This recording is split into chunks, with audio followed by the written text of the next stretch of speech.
Hello বন্ধুরা, back to my YouTube channel Rimpa kitchen room থেকে আপনাদের সকলকে স্বাগত। তো আপনারা সবাই কেমন আছেন? আশা করি ভালো আছেন। তো চলুন, আমি আজকে একটা খুব সুন্দর মজার ভিডিও নিয়ে চলে আসছি। তার আগে প্রথমে সাবস্ক্রাইব করে পাশে থাকা অন নোটিফিকেশান অন করে রাখেন আমার পরবর্তী ভিডিও সবার আগে পাওয়ার জন্য। আর ভালো লাগলে লাইক কমেন্ট শেয়ার করুন। তো চলুন সম্পূর্ণ ভিডিওটি দেখতে থাকুন। আজ আমরা খুব মজা করে কুল মাখা খাবো। এই শীতকালের বিকেলে কুল মাখা খেতে খুব সুন্দর লাগে, বলো নিশা? হ্যাঁ, এই গাছের কুল খেতে টক টক মিষ্টি মিষ্টি, খেতে অসাধারণ বলে বোঝাতে পারবো না। তাই তো সবাই এই গাছের কুল খেতে পছন্দ করে, বলো দিদি? হ্যাঁ, তাই তো আমি আজ বন্ধুদেরকে এই গাছের কুল খুব সুন্দর করে মাখা দেখাবো। আর জিভে জল চলে এলে আমাদের দায়ী নেই। হ্যাঁ, তাই তো। আর কুল পাড়তে হবে না, যা যা হয়েছে এতে যথেষ্ট। ঠিক আছে দিদি। এবার কুলগুলো আমি কুড়িয়ে নেব। মোট কুল আমাদের এত কটা হলো। নেশা 8-4টে পাততে হতো না কুল? ঠিক আছে, এতে হয়ে যাবে। এতে হয়ে যাবে। এবার কুলের যে বুটগুলো আছে এগুলো ভালো মতো করে বেছে নেব। বাটির মধ্যে পানি দিয়েছি, এবার কুলগুলো দিয়ে দেব।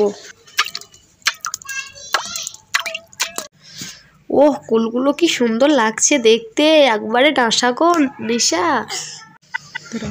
কুলগুলো দেখতে একবারে অসাধারণ, একবারে জিভে জল এসে গেল। হ্যাঁ, তাই তো আমাদের মতো তো বন্ধুদেরও মুখে জল চলে আসবে, বলো? একইভাবে এই যে একটা লাল লঙ্কা, সবুজ লঙ্কা আর কালো লঙ্কা, এই 4টে লঙ্কা 4 রকমের, বলো?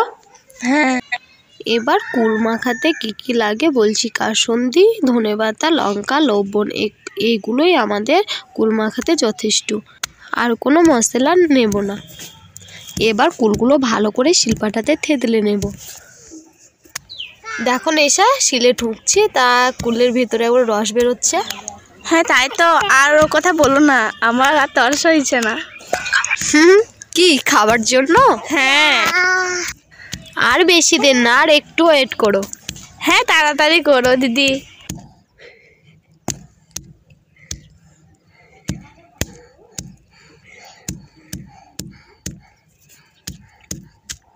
কি সুন্দর লাগছে বলো নিশা, এখন থেকেই জিভে জল চলে আসছে। হ্যাঁ, দারুণ সানা হচ্ছে কিন্তু।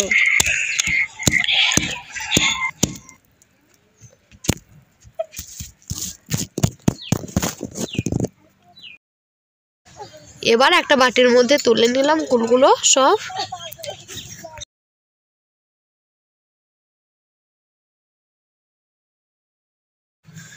এবার ধনের পাতাগুলো শিলে নিয়ে নেব। আর নিয়ে নেব লঙ্কা কোটা।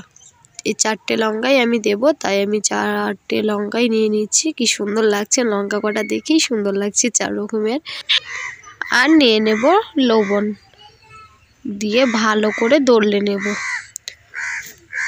ধনের পাতা, লবণ, লঙ্কা আর একটুখানি চিনি দিলাম, কারণ কুলটা একটু টক ভাব আছে, তাই একটু চিনি দিলেও ভাল লাগে। টক টক মিষ্টি মিষ্টি ঝাল ঝাল মাখা হবে খেতে, তাই একটু চিনিও নিয়ে নিলাম। ভালো করে দড়লে নিচ্ছি।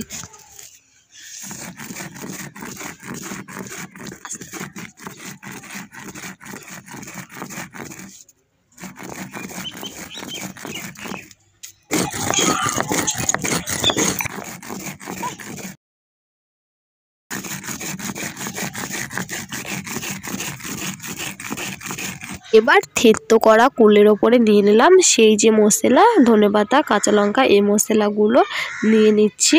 লবণ, চিনি সবই মিক্স করা আছে। আর নিয়ে নেব খানিক কাসুন্দি। এই কাসুন্দি দিলেও কিন্তু কুলটা খেতে খুব সুন্দর হয়। দিয়ে ভালো করে মেখে নেব।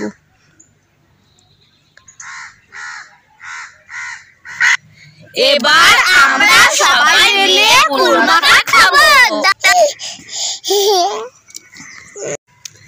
খাওয়ান।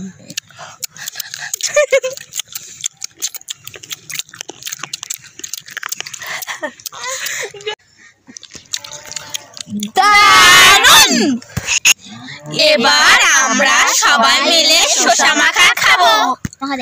এবার তোমরা শসা মাখা দেখতে থাকো।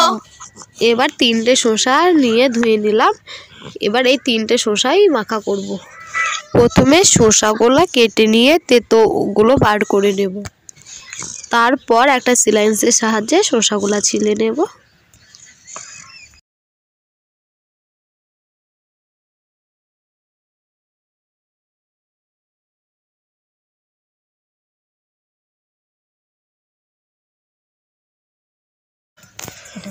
একইভাবে সব শসাগুলো আমার ছিলে নেওয়া হয়ে গেল।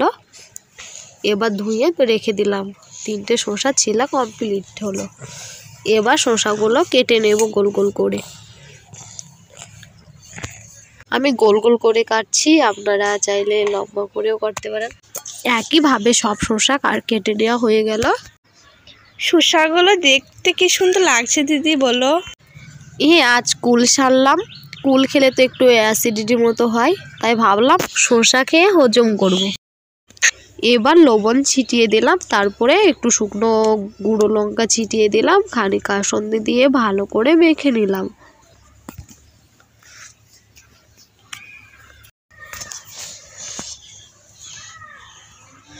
এবার ভালো করে মেখে নিলাম।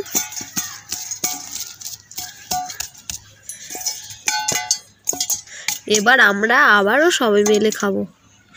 ঝালটা একটু বেশি হয়ে গেল না নিশা? হ্যাঁ, আমরা ঝাল খেতে তো সবাই পছন্দ করি। এবার আমরা সবাই মিলে শসা মাখা খাবো। কি সুন্দর টেস্ট হয়েছে, দারুণ, খেয়ে বোঝাতে পারবো না, অসাধারণ। আমরা কিন্তু সবাই মিলে চেটেপুটে খেয়ে নিলাম। দুটোই খেতে কিন্তু সেই স্বাদ।